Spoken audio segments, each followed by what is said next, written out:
Hi everyone, this is Ben Burgess and Stefan Bertram with Philosophy for the People. And as you might be able to tell, I'm in a slightly different location. Uh, Ben, have you ever heard of Was Bappin? I have not, no. Was Bapping was a Twitter account that was eventually banned and was only on Substack for a while, and now it's back on Twitter because everyone can be on Twitter now. Yeah. But he was very ahead of his time because he was like a liberal calling for nuclear war with Russia in like 2016. Oh, that was advanced, yeah. He saw he was just kind of driven mad by the war in Syria and you know Clinton not getting her chance to blow up Assad. I just went back to his stuff now and he's going really mad. But he thinks Biden is like the guy. He's going to bring in the nuclear holocaust that will free everyone from not gay marriage. Yeah. Who's the president in the dead zone? I'm not sure. Yeah. Oh, come on. Greg Stilson. Greg Right. Stilson is what I'm thinking of, yeah. Yeah, that's I'm just imagining Biden and his sunglasses and ice cream, you know, like, doing the launch codes from memory because somehow that's the only thing he still remembers at that point.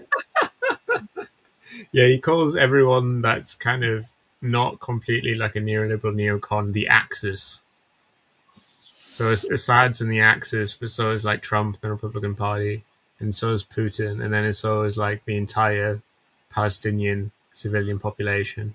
Which is funny because I'm pretty sure Hamas was on the other side of the Syrian civil war, in their Yeah, like solidarity, right? yeah. Famously, they got in a lot of trouble for it with Iran.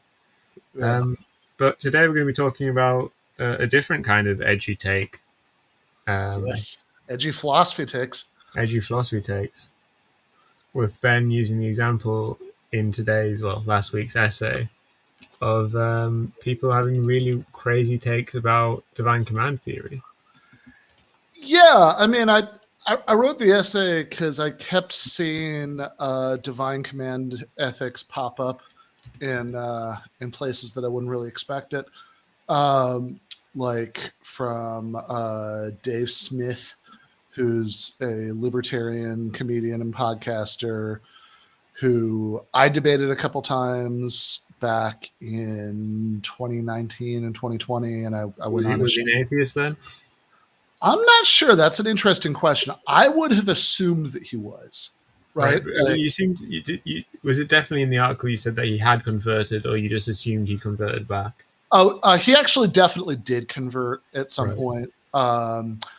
I should say probably not to Christianity because He's weirder than that. Or he's Jewish. yeah. At any rate, he's Jewish, and and that would have been a very different vibe if he'd been like, I accepted Jesus. Right. Yeah. Especially in the United States, where you don't Yeah. have like an established church or anything. It probably just means you're a nutcase. Yeah. I mean, it would have been. I mean, look. I mean, there are people who convert to Christianity. There are Jewish people who convert to Christianity. But if he had, that would have been. Let's just say it would have come up a lot, right? Like, especially given actually subjects that I agree with him about, right?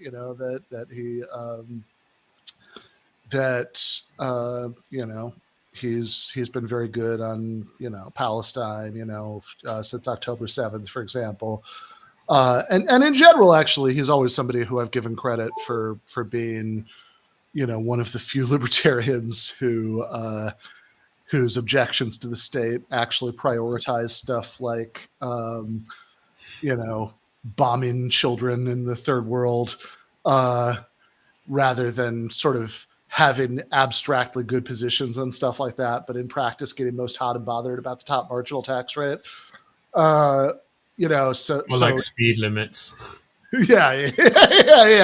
That's the two. Yeah, those are the two kinds of libertarians that either like what really gets you going, or like is like the capital gains tax rate, or what really gets you going is yeah, speed limits, licensing requirements, you know, regulations against raw milk. Let's be honest, age of consent, you know, stuff like that, right? Like that's those are the yeah. There's overlap, right? But I think those are two different libertarian personality types. But you know, but Dave is actually in the honorable category of somebody who has terrible views on like economic questions. And you know, generally right wing inclinations about lots of other stuff. To be clear, right? I probably disagree with about like 97% of everything, but who not only has like very good foreign policy views, but actually, you know, but actually like puts a lot of emphasis on them, right? So back in 2019, 2020, I did 2 debates with him about sort of core capitalism, socialism, economics, you know, redistribution of wealth kind of stuff. And I also went on a show to do one with the first one was Gene Epstein, that's like now long since lost behind a paywall. And um, and yeah, I went on one other time talk about one of his books, and you know, so it's like, yeah, it started pretty contentious, but I generally like the guy. I think he's just wrong about a lot of stuff, but you know, but I certainly like him in his role of guy who goes on, you know, Piers Morgan and whatnot to, you know, to argue about Israel Palestine.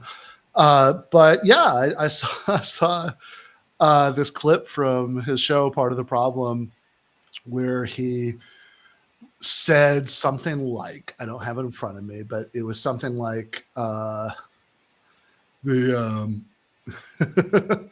uh, yeah, it was something like, back when I was an atheist, I thought it was ridiculous when, you know, believers would say, you know, how can you have morality? You know, how can you make sense of morality without God? And you know, but now that actually seems right to me. That you know, I don't understand how, you know, something like, you know, if it's all just, you know, if we all just, you know, evolved from single cell organisms and there's no guiding hand behind all of it, how is it that there are objective moral truths? I mean, he has to very quickly clarify that for his libertarian audience. Yeah, exactly. Nice. Mercutio says, having read Capital Chapter 5 in today's topic of extreme takes does remind me of being at Rhodes. I did the most beautiful bigly leap anybody's ever seen. Yeah, that's at the end of Capital Chapter 5. Marx quotes this Latin phrase, hic Rhodus, hic salta, which I had to look up as here is Rhodes, take your leap, which is apparently from Aesop's Fables. Mhm. That the fable of the boasting traveler who said when he was at Rhodes, he took the most amazing leap that anybody's ever done, and he can call witnesses to attest that he did this.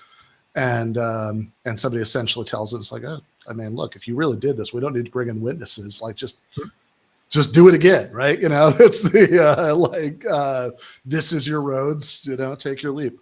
Um, It was huge, folks. People said I was a genius for such a physical leap that I was given a diploma to become the world's first Rhodes Scholar.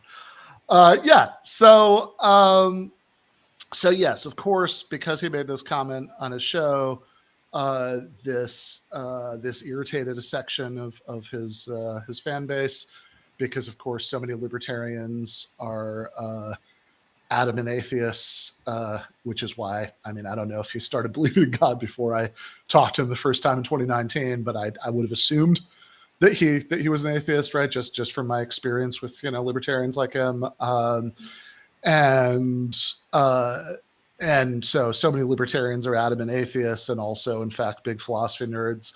That of course, saying something like this, you know, caused some backlash on Twitter. Um, you know, by the way, you know, I think it's like obnoxious and bad to call human beings things they don't want to be called, but I'm going to dead name Twitter until the end of time. I'm Yeah, not calling. I'm gonna dead name Turkey too. It's Going a to call. Euro, it's a Euros championship, and all the commentators are calling Turkey Turkey Air, whatever their official name is now, Oh, that's funny.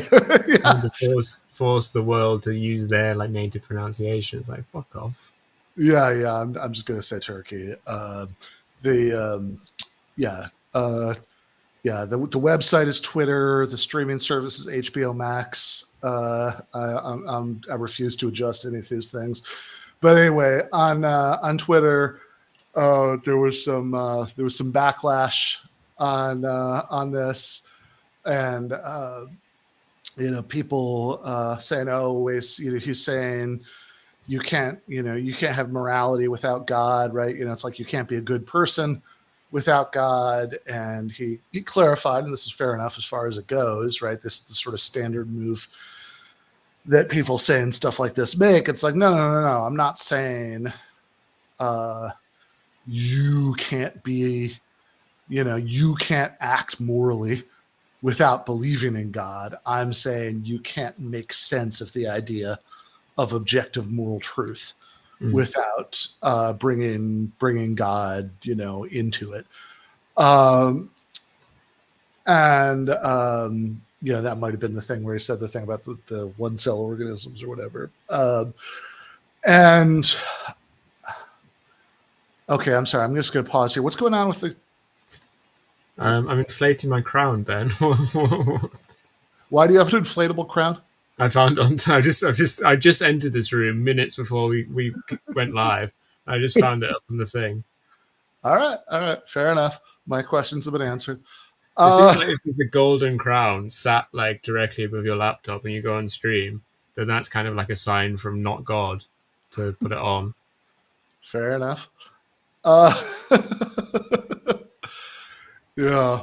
Um, yeah. I mean, so I think so.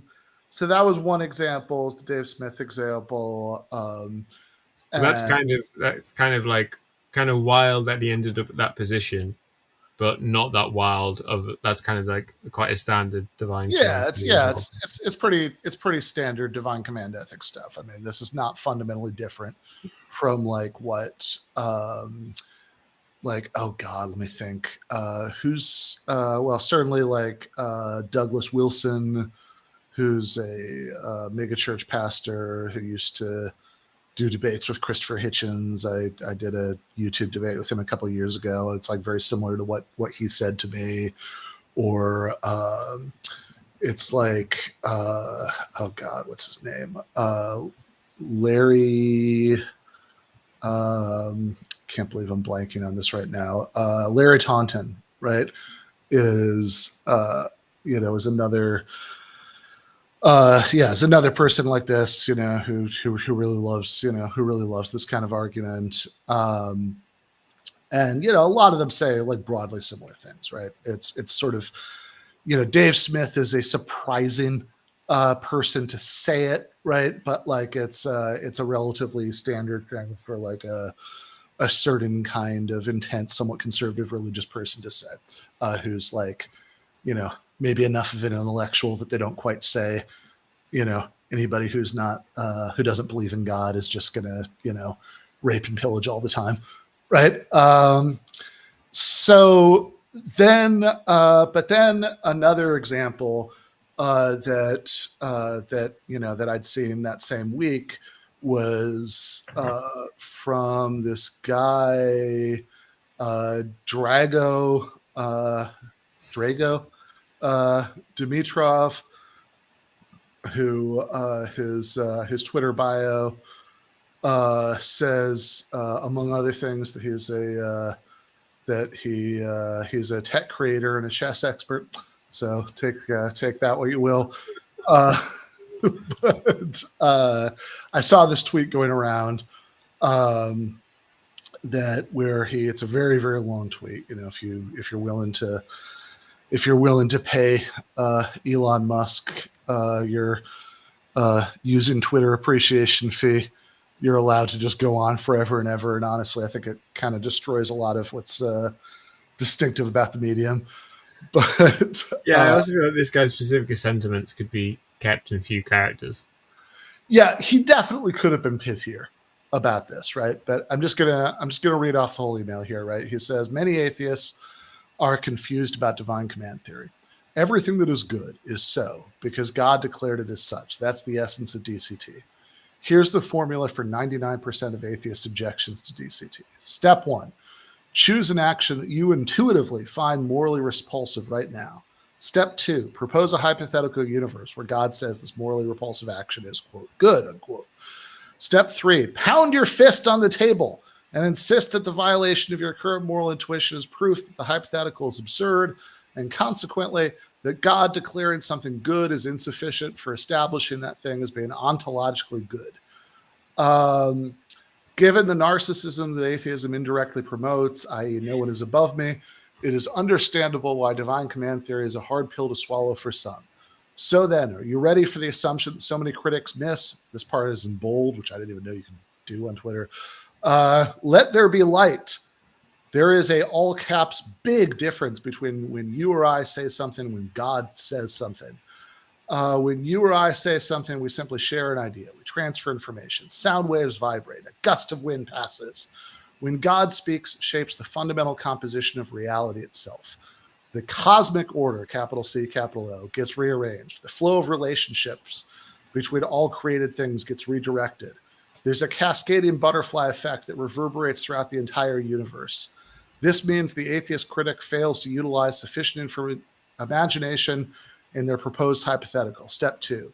For example, let's say that in that hypothetical universe, God were to declare that killing puppies is a good, beautiful thing. Once executed, that metaphysical declaration would spill into your moral conscience and reshape your intuitions, as well as any other aspect of the created order that is related to this puppy killing act, such that italicized and the not is in all caps, the version of you that lives in that hypothetical universe would not find this action problematic, despite the fact that the version of you reading this post right now does.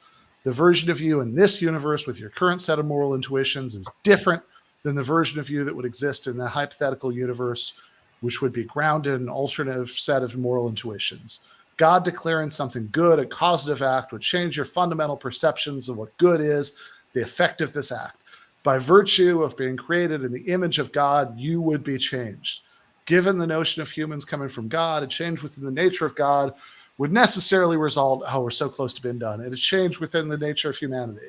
When God speaks, stuff happens. I encourage you to think more robustly and humbly about your hypotheticals and remember that you are not God. And then my favorite part, and the part that, inspired the aspect of the essay that the title of the stream comes from, is there's a little Chad Yes meme where the stick figure on the left says, so you believe that drowning a puppy becomes good if God tells you to do it? Chad says, yes. Yeah, I mean, there's a lot of violation of scripture in that thing. I know I say this quite a lot, and it doesn't really matter, but there's obviously many parts in the Bible where God says something should come to be, and then it doesn't. And obviously, those people end up in trouble or whatever. But it doesn't, like, what he's saying there is, like, if God says drowning puppies is bad, that then rewires everyone's intuitions such that that is the case in their mind. But that's obviously not what happens in the Bible. Yeah, I mean, it's an interesting point because in the Bible, God definitely can reach in to, alter people's emotions and sometimes does, right? He But hardens generally, hair. he doesn't want to, right? He wants you to do it of your own accord, otherwise, you're unworthy. Yeah, exactly, right? You shouldn't have to get up his ass and do that. You should do it yourself. Yeah, exactly. God So, saves those who help themselves. in fact, the most famous example, I think, of God biblically reaching into somebody's mind and, rewiring their emotions is not towards doing something good. It's God hardening Pharaoh's heart, Mm. to, I guess, increase the challenge for the Israelites or something. I'm not really sure why he does that. But yeah, it's, make sure that the exact plan plays out. But yeah, generally speaking, God biblically seems very uninterested in getting people to do, in getting people to follow the path that he wants them to go on. Right. I mean, he'll sort of send a prophet down to yell at you for not doing it. Right, if you're Right? very lucky, he will tell you what to do. Yeah. But that's the Almost, best almost, case. almost no one gets that. But if you're very lucky, you'll get that. And if not, then yeah, it's just up to you. Like it's the complete reverse of what he's saying here. Doesn't Yeah, really matter, but no. It's a very it's like the least important thing that's wrong with this, but it is kind of funny, and even beyond the biblical point, it's generally a little strange to think that if God decided that he approved of murdering puppies, that everybody's moral intuitions would be rewired, because surely Dimitrov believes that like I really actually believe that homosexual sex is fine. Like intuitionally, it doesn't bother me in the slightest. But yeah, presumably, right. it bothers Dimitrov. Yeah, exactly, right? So it's like, yeah, presumably he thinks that in the actual timeline that we live in, A, God exists and has willed a certain, set of things to be morally right and wrong. But B, human beings like have moral disagreements with one another all the time, right? I mean that this is very, very common for people to sort of not have moral intuitions that point them in the direction of the things that Drago Dimitrov presumably believes that God wants, right? Like, yeah, that's the homosexuality example is perfect, right? And there are lots of things like this. Again, people have moral disagreement in the actual world is very common. So it doesn't seem to be the case that in the actual case, right? Uh, the universe that we live in, that God has decided to reach into everybody's brain and rewire their moral reactions to I get them guess to. this forces us to conclude that we live in a world where there's no God. Yeah, right, exactly, right. Yeah, very confusing. So I don't know why he thinks that in the puppy murdering hypothetical, the divinely sanctioned puppy murder hypothetical, that in that world, I don't know why he assumes that the divine brainwashing would happen to get everybody to agree that drowning puppies was right and good and beautiful. But again, that's confusing, but it's also not not the biggest problem with this, right? Like that the biggest problem is that he is going from, in this universe everybody would agree that it was fine, to in this universe it would in fact be fine, which is quite a leap, right? And in fact, it's exactly the kind of leap that I mean, like, this is what he's assuming is relativism, right? I mean, this is the uh, I mean, it's God relativism instead of culture relativism, but it's very clearly relativism, because this is like the sort of standard difference between being a moral relativist and not, is whether you think that everybody in a given time and place thinking that something is fine is exculpatory, right? Or is or at least is enough to show, like, whether or not they're excused for not knowing it, right? Like, is enough to show that in fact they were all correct, right? That, like, it's impossible for everybody to be wrong. um and so, in fact, as I was thinking about this, it occurred to me that Dimitrov's example is essentially the you know the God version of a secularized example given by William Lane Craig, who's somebody who Dimitrov, presumably agrees with about, all this stuff. But Craig is using essentially the same example to prove exactly the opposite point, right? So many years ago, Craig did a debate with the philosopher Shelley Kagan, uh, on whether you can have objective morality without God. And early in that debate, the there's a Craig uses this example to demonstrate the absurdity of denying objective morality. It's like, okay, we can't have objective morality without God, and that's step one. Step two, it would be totally absurd to deny that objective reality exists. And to demonstrate step two, that it would be absurd to deny objective morality, Craig says, this is a quote, he raises one moral proposition and then he raises another. to say that there are objective moral values, to say that something is good or evil independently of what anybody believes it to be. So to say, for example, that the Holocaust was objectively evil is to say it was evil even though the Nazis who carried it out thought it was good, and it would still be evil even if the Nazis had won World War II and succeeded in brainwashing or exterminating everyone who disagreed with them. So everyone believed the Holocaust was good. And what really strikes me about that is like, look, that's just a secularized version of Kagan's puppy killing example, right? That like, it's that the Nazis are using a different mechanism, right? They aren't reaching directly into your brain to rewire your moral intuitions. They're either using more standard methods of brainwashing, indoctrination, or they're killing everybody they couldn't indoctrinate or whatever. But like, the sum total effect is the same, right? That no one in the Nazis the Nazis win the war universe has believes that the Holocaust was morally wrong.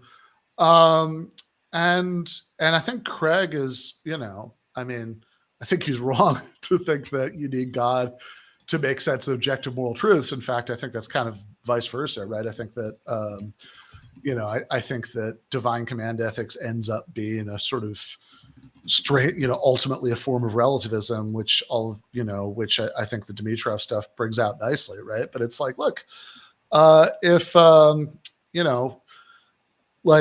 if Craig is right that the Holocaust would still be wrong in a universe where no one thought it was wrong, right? Then Dimitrov is wrong to think that God deciding that he sanctioned drowning puppies would make drowning puppies fine if while he were at it God decided to divinely brainwash everybody into thinking it was fine, right? Because I mean the sort of core issue here is about moral realism. And is moral realism true? If so, what kind of moral realism is true? Is there a sense in which we can split the difference? All of these are really interesting open issues. I'm not claiming to say anything interesting about here. But but I think what all this like brings out so nicely is it's like, look, you don't add anything to the case for moral realism if you add the premise God exists. That doesn't strengthen that case at all. And you don't add anything to the case against moral realism if you add the premise God does not exist, right? That's also just completely irrelevant. That The conjugation of the two proposals is useful. Like if we say objective morality exists and God exists, then God will probably know he will certainly know if there are objective moral rules, he knows them. And so he can probably tell them about them to us. But yeah, you're right that, by themselves, the propositions don't reinforce each other. Yeah, the propositions, right. So yeah, the propositions don't reinforce each other. If both of them are true, that's like maybe good luck for us in terms of moral epistemology, because as you say, God will certainly know which things are morally good, and he may choose to share that knowledge with us, and then we'll know too, right? But that has nothing to do with what makes things good, which is actually the position that I think a lot of your better theists end up arriving at, right? That okay, the sort of basic Euthyphro move is pretty decisive as far as like the logical independence of these subjects, but sure, God, God, being all good wants people to do the right things, and God being all knowing, has, knows what all the right things to do are. Then I guess you can raise a question about why God hasn't, done a better job of informing us. But, that's just the problem of evil, right? Like that there's nothing, special about this, this instance of it. But yeah, I It's mean, funny, like compared to my favored Chad Yes example of the galaxy is what is a our galaxy's wet. yes, Chad Yes is that God could make galaxies wet totally. Yeah. some way. Like it seems weird to us, but it's definitely not logically impossible. Yeah. Uh, It doesn't seem on its face to be logically incoherent in any way I that guess if you put enough water in galaxies, that at some point they become wet, right? If you just keep putting yeah, water and water in. presumably, right? Yeah, I mean, I guess you could have like an entire galaxy filled with water or something. I don't know exactly, but yeah, that's like it's not obviously logically incoherent to say that galaxies could be wet. It's not absurd in that sense, right? It just seems like, the absurd thing is saying that any actually existing galaxies we know about are wet. It seems to contradict due to empirical facts rather than anything Yeah, more than that. But this kind of divine command theory, your example seems actually a lot worse than that. yeah, it does. Because I mean, again, the sort of fundamental problem here. There's a video that I link from philosophy professor in Georgia, Nathan Nobis, who which I think like nails the core issue very nicely, which is to say, like, uh,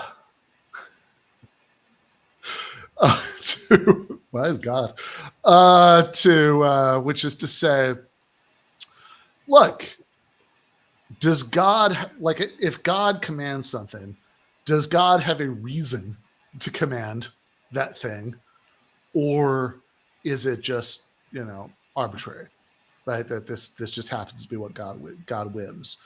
Because if it's arbitrary, then God could just as easily have whimmed the reverse, right? I mean, that this is just sort of God is flipping a celestial coin and deciding, okay, don't drown puppies, but he could have just as easily been do drown puppies. And that's really what gets you the Euthyphro problem, the sort of absurdity of saying that hypothetically it would be good to drown puppies if God, the celestial coin flip it come up the other way. But if God does have a reason, then why isn't whatever that reason is a reason for us to not drown puppies, regardless of whether or not there's a God, right? Like that's the sort of basic Euthyphro dilemma, right? I think phrased a little bit differently, but very helpfully. Um, and and to really bring it to the baseness question, I think that, like, yeah, this is maybe my least favorite thing about the way that people argue about philosophy on social media, especially Twitter. Um, is this, like, I don't know. Yeah, I don't know. I've seen like utilitarians on Twitter. You know, Like, take that bitch's organs. Yeah, exactly. Right. It's like, yes, that's so based. You should in fact embrace, killing the healthy patient to harvest his organs. Right. Um, and it's the same. Yeah. It's like, oh, so you're saying if God, decided that, it's good to drown puppies, it would be good to drown puppies. It's like, yeah, but you could, but again, why couldn't, the cultural relativist, to go to Craig's example, could just do the Chad Yes meme for, if, so the Holocaust would be good if the Nazis had killed everybody who thought it was bad? Yes.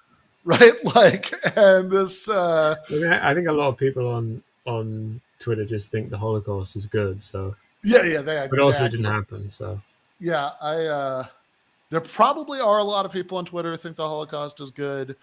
I was actually just the other day, I have no excuse for this. This is so obviously a horrible way to spend my time. But the other day, I was actually arguing with one of the it didn't happen people on Twitter, because they were on Katie Halper's post and uh,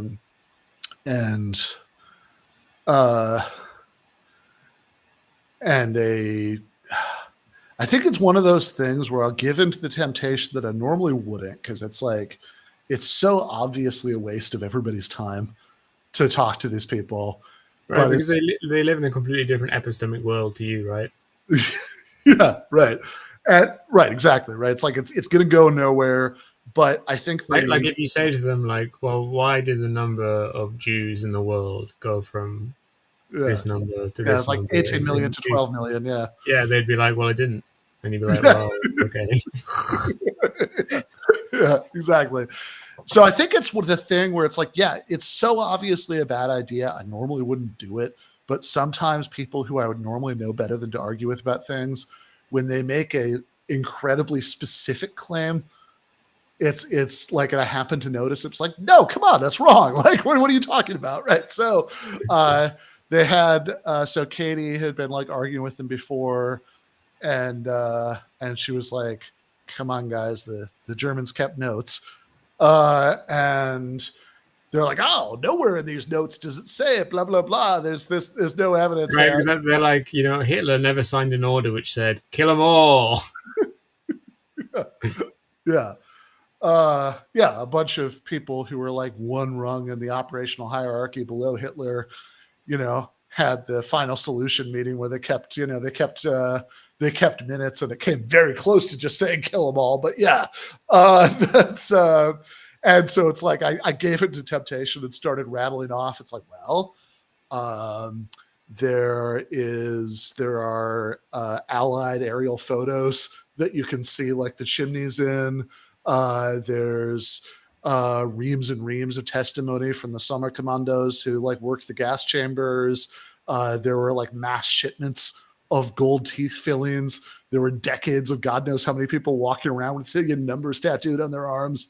And it I mean, I think he like picked one or two of these things to like say, no, it's not true. And then he called me Yeah, often with these people, you shouldn't give them a list.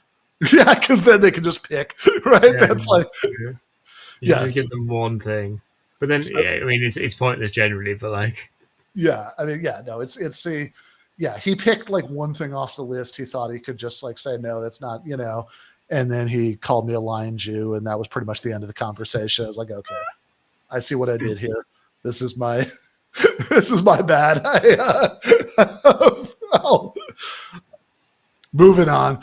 But yes, I'm sure. I saw a good Nick Land tweet today, where like someone had posted a thing about how actually all the Nazis were Jews, and then someone replied being like, none of the people in this picture are Jews, and half of them aren't even Nazis. And then Nick Land was like, classic Talmudic pedantry. Oh, But it's funny, yeah. I've mentioned it before, but Nick Land spends a lot of his time arguing with anti-Semites. Because obviously everyone that's a fan of him is an anti-Semite, while he's only kind of like moderately anti-Semite. So he's like, guys, like, they're not that big of a deal. uh, yeah, that's the uh Enshea says the Nazis in I guess my chat, if the Nazis had won, modern Germans look back at it the way Americans look back at the Native American genocide, tragedy, but a bit of an abstraction. Yeah, eventually, once enough time has passed that for like I think initially you have to be like, oh, that was good, and then and then eventually be like, I guess that was bad, but you're not that excited about it. Yeah, so I think that a lot of uh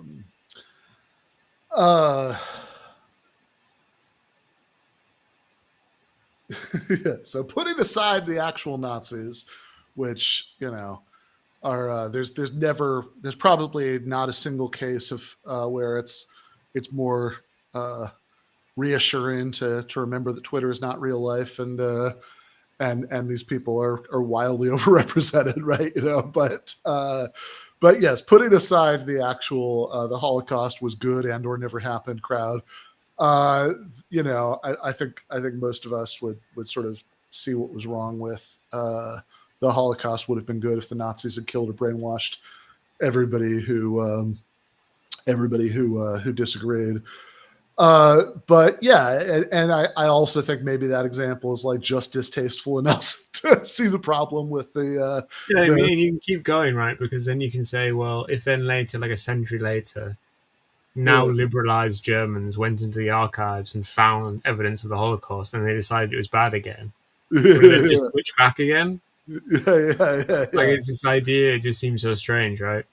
Yeah, right, totally. And also, of course, and you could do the same thing with divine command ethics, right? I mean, God could change his mind; he could change it again. And if you say, "Oh, God wouldn't change his mind," then say, "Well, why not?" Right? And I suspect it's going to be very hard to say why not without some sort of overt or covert appeal to moral intuition. That would be a bad thing to do.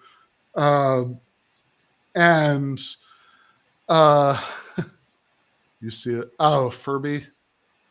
So, someone in your chat, so I can't reply to them directly, was asking if this is from Burger King. But I just looked it up now. There's no evidence it's from Burger King. I think Yeah, it's a Christmas hat. Does Burger King do inflatable ones? I think they. No, they do cardboard crowns, I'm pretty sure. Yeah, that seems right. Um, yeah, and I think that like in a way, I think this is downstream of a much more general problem with arguing about anything on Twitter, which is that the medium rewards certain things because even though now you can you can pay a few bucks a month and you could like put all of Mein Kampf in your post the Yeah, for I mean, it's kind of crazy. Like, it's as if on Reddit, the more kind of negative attention your post got, then you literally got money sent to your bank account. And that's so obviously going to create like a negative, toxic environment. yeah, right. uh, Like, each time someone tells you to kill yourself, you earn $1. oh my god, can you even I do and don't want to watch a documentary that's set in the world where they set up the rules that way um, but but yeah, right, it's like, so now you can do that, right? But during the years when the sort of rules were set, you had this very tight you know 280 or at one point 140 character limit. uh this is the uh, this is the old Peter Thiel line about how the disappointments of technological modernity. We were promised 5 flying cars. We got 140 characters, which is a little bit funny when you remember that he made his biggest money from PayPal. So it's like, yeah, you're not doing anything to get us the flying cars, buddy. But Yeah, you made a bank, which is bad.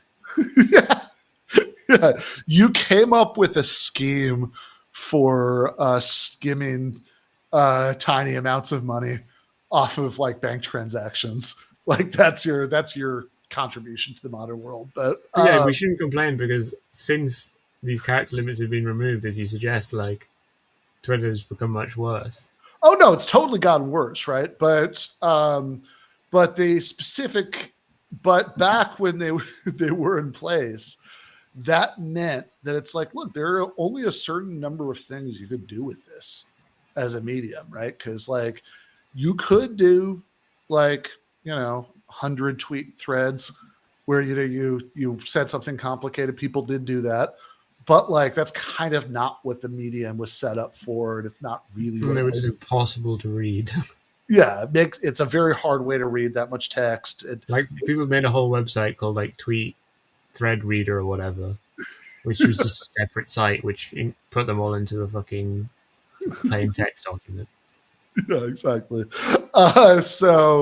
So yeah, it's not what it's set up for. It was kind of a pain in the ass to read. There's a reason most people didn't do that.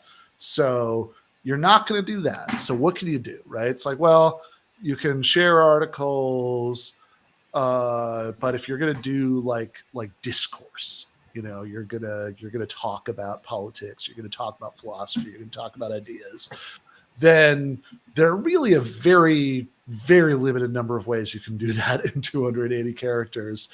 And the things that the things that it really rewards are the things that are the best done in that character limit,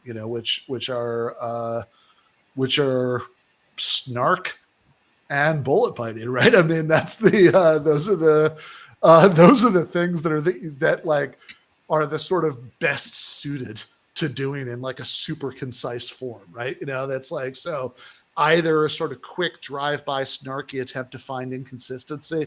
Oh, I'll bet you guys would totally say the same thing if it were such and such, right? I've changed all the conditions. Do you think about it the same way? Yeah, right. There's a lot of that. That yeah. So it's just the sort of like, yeah, the quick hit pointing out inconsistency, oftentimes in a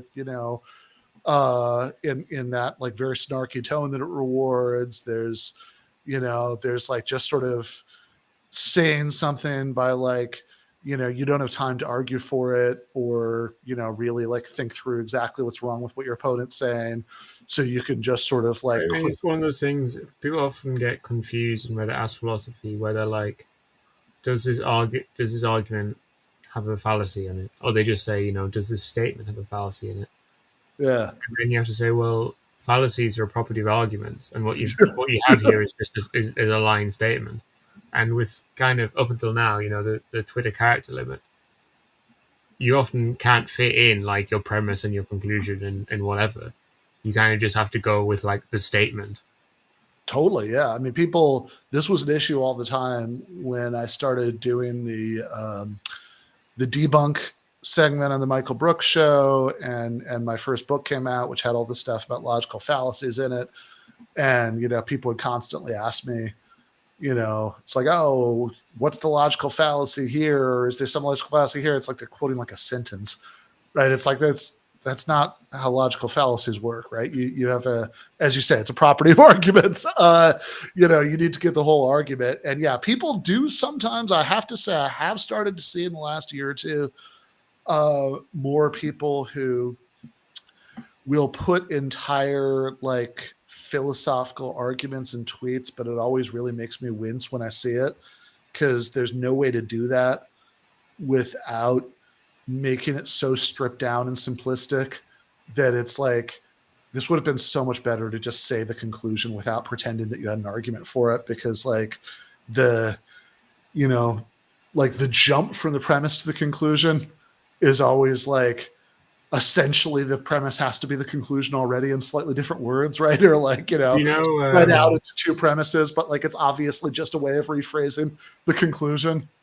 the ground warrants conclusion method of argument analysis by Toomlin? No. In that, he splits premises basically into grounds and warrants, where grounds are like kind of the basic facts, and the warrants are like the rules of inference, which get you from one to the other. And yeah, certainly in tweets, if you manage to fit in a premise and a conclusion, you're not going to have the backing or the rules of inference also in there. It either has to be like implicit, and if it's implicit, then it's either going to be so obvious that, as you say, like you may as well have just written the conclusion, Yeah, exactly. or it's going to be disputable, and the fact that you haven't written it means that everyone will just go, well, what about this? Yeah, no, I think that's absolutely right. I mean, yeah, because like it's always like, yeah, because it's like most of the ones I see, you know, where, where there is like an obvious inference from the premise to the conclusion. Again, nobody ever would accept both of the premises without already accepting the conclusion. Nobody ever just didn't realize that conclusion followed from those premises. It's always just like a weird, arrogant way of like rephrasing the conclusion, but spread out into two premises, like Yeah, the and then acting as if it's like subjectively invariantly convincing, and that if you don't agree with it, you're an idiot. yeah. Right. So it's like, this is not a specific example I've seen, but just like, the tweet format I'm thinking of, like a pro divine command theory version of it would be like, either objective morality can be understood naturalistically, or divine command theory is true. Premise two, divine morality cannot be understood naturalistically. Conclusion, divine command theory is true. It'd be like, yeah, okay, but like, again, how is this better than just saying divine commander is true, right? I mean, it's like, what are you adding to the conversation by putting it this way? It's really, I don't know. I mean, it's sort of I don't know. It's Yeah, sort of, because two basically reads most contemporary ethical work is certainly false. yeah, right, exactly. It's like, yeah, it's like that's what's doing all the heavy lifting. It's like, yeah, okay, but like everybody who disagrees with the conclusion will obviously disagree with this premise. So like, I don't understand what we're doing here. It's like almost like in a weird way. It's almost like, Right, the only person it appeals to is some kind of like moral nihilist, but they're going to be like, "Well, I'm still a moral nihilist. Fuck off." yeah. Yeah, I mean, it's just I don't know. Like it almost feels like an insult to this sort of like to the value of like explicitly stating arguments at all, right? Because it's like such a caricature of the point of it. So yeah, like usually, so that's like I've got to say, maybe I just wasn't seeing it, but that feels like a relatively recent development to me. I wasn't seeing anybody doing these like premise one, premise two conclusion tweets in like 2019. Um, I've only seen them really in the last couple of years. So classically, people wouldn't try to do this because they'd sort of correctly see that like there's no way to spell out a whole persuasive argument in 280 characters, right? Like that doesn't work. So they would, yeah. So instead, you just like, sarcastically summarize what your opponent thinks, right? Like maybe just in case anybody doesn't get that you're being sarcastic, you do the thing where you capitalize random letters, right? It's like, okay, in You case. do star in a gay voice star their tweet. Exactly. So, like, yeah. So, yeah, it's like that's, there can be objective morality without God. And then, you just capitalize one out of every three, letters in it to show that it's dumb, right? Like you can do that. You can do the drive-by attempt to find inconsistency, um, or you can, or you can do the, yes, I do think that, right? Because it's like, that's like, oh, all right. That's what gets you the Chad Yesin, which is, I've got to say, it's like, I don't know. I mean, this is like a really obvious point and one that feels sort of, lame and I don't know what, but like, yeah, if you're trying to get social credit by your bold willingness to say things that are obviously implausible, that's going to pull in the opposite direction from actually figuring out what's true. Right? Like that's these two things are going Yeah, to that's how you end up hanging out with way. prison abolitionists. Yes, totally. Yeah. It's like, yeah, oh my God. Yeah. I remember, I mean, it didn't even have the excuse of being a tweet. It was like a New York Times op-ed or something, right? It's like, but I remember from 2020, an article is called, yes, we literally mean abolish prisons, right? It's like, yeah, that's like some Chad Yesin stuff that, you're getting, you're getting the social credit for like boldly taking the obviously crazy position.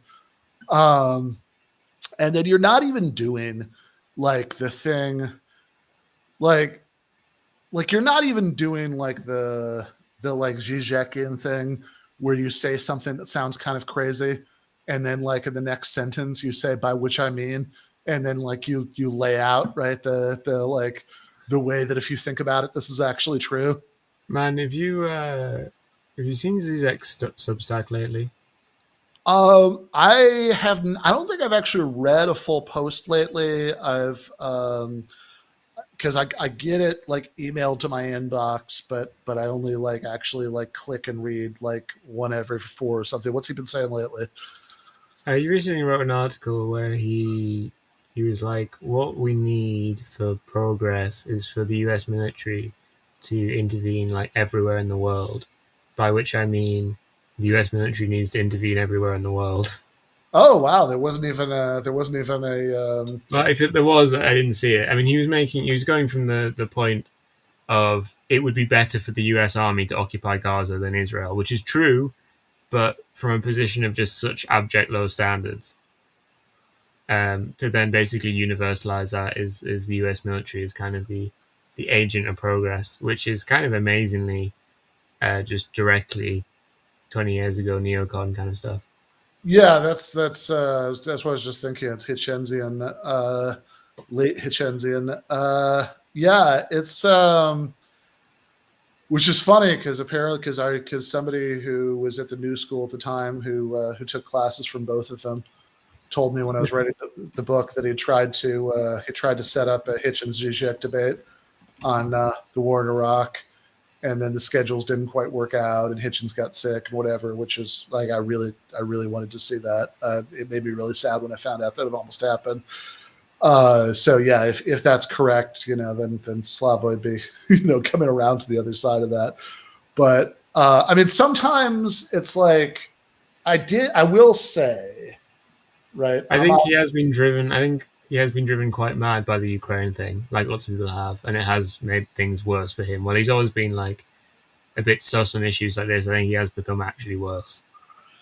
Yeah, I mean, I'm obviously a massive Zizek apologist, but he did say a little while ago that like the U.S. should give Ukraine nukes, which it's like I think he probably went back to that one in this article. there's a there's a part which obviously uh, I I mean it is actually true that there's like a pretty good case that Ukraine should have kept their nukes like 30 years ago, right? But I mean, they wouldn't have had the money to keep them up, but yeah, in like a world where somehow a they could world where just free. they could work out the money, right? Then Yeah. like that would have been better, right? Because then the war wouldn't have happened in the first place. But the idea that they should be like affirmatively given nukes in the middle of a war with a nuclear power, I'm it's like okay, that's a bit much. I I think I think that I think that they should that should not be yeah I think that I think that like I think there's like a reacting against sort of like idiots on the left who say things that are actually pro Putin that I can understand, and then there's like saying we should start World War III, which all I could say is I don't think we should do that.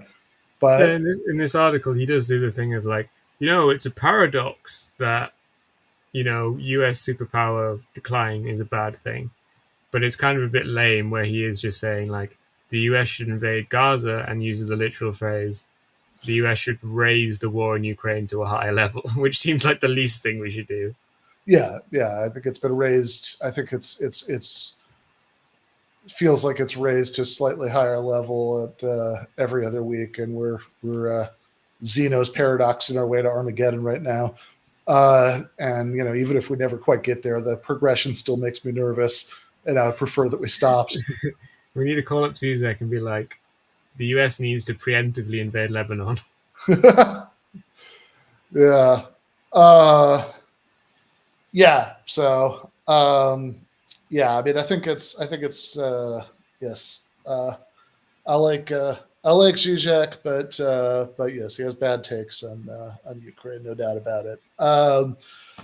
But yeah, it just, so it's like, yeah, it's one thing if you're doing like, but like the more typical Zizekian thing is when you say something that's like, sort of like bafflingly paradoxical, and then you say like, and then in the next paragraph you like cash it out and you show like, oh, here's how this could actually be true, and actually it makes sense if we break it down this way, right? Like this sort of classic example is like Zizek saying that